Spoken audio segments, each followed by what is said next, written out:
Well, I figure while I had the intake off, I'd go ahead and reseal the valve cover.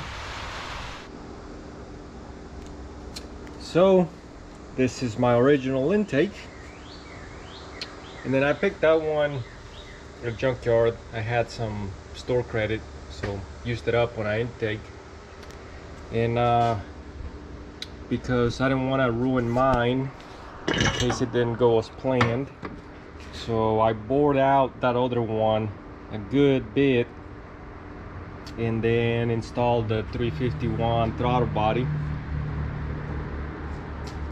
But I still got my original untouched. Got it cleaned up really good from the inside and out, and then I really like how the blue turned out.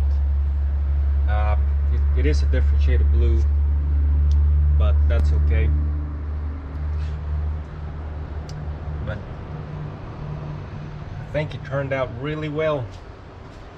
So, and I did this because mainly I had a really large leak here on my valve cover, so I had to take all that off anyways.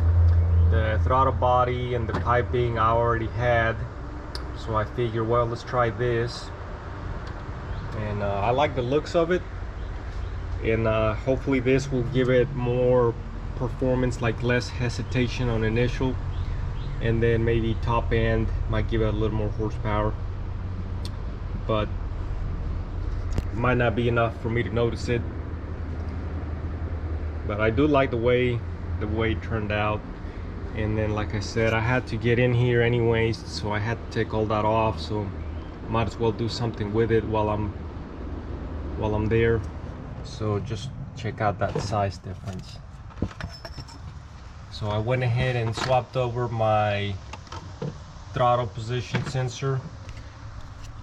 I did have to shape the groove on the plastic so that it could bolt up, but it still plugs in there.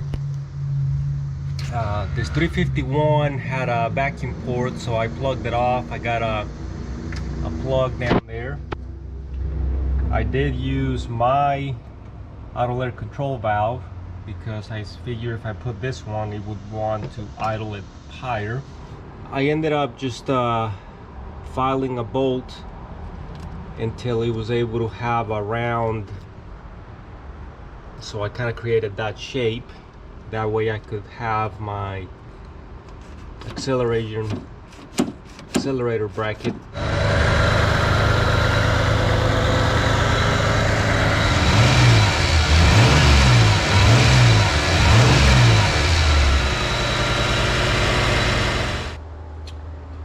The only bad thing is the idle did stay up about 200 RPMs more than what it used to be, and but I think this will give it more response on the initial and then probably top end.